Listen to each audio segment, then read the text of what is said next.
Свой выбор можно сделать из любого уголка республики. Онлайн-голосование стартовало в официальной группе рок-фестиваля в социальной сети. Определиться с выбором хедлайнера зрители должны до 8 июня.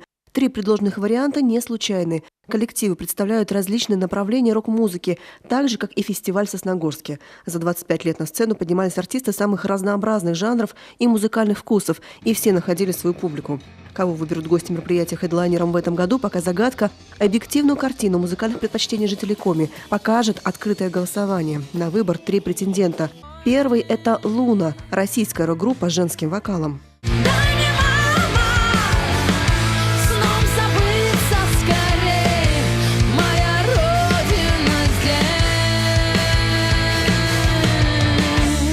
Название коллектива образовано от творческого псевдонима вокалистки Лу. Начиная с 2010 года, с выходом дебютного альбома «Сделай погромче», песни группы получили широкую известность, а тексты имеют ярко выраженный остро-социальный контекст.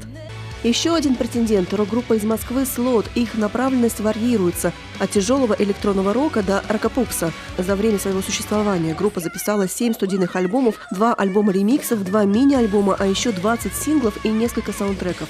Особенность этого коллектива – 2 вокалиста, роли которых распределены поровну. Одна из них – Дарья Ставрович, больше известная под псевдонимом Ноки. В 2016 году она стала полуфиналисткой телевизионного проекта «Голос», а на предваряющих слепых прослушиваниях к ней обернулись абсолютно все наставники.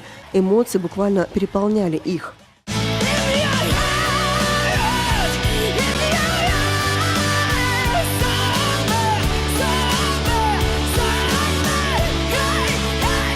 И третий претендент – ветераны музыкальной сцены, советская и российская металл-группа «Черный обелиск». Как считают сами музыканты, их творчество обязательно понравится рок-сообществу. Ведь они обещают только живой звук, высочайшее исполнительское мастерство, филигранную технику и оригинальный материал.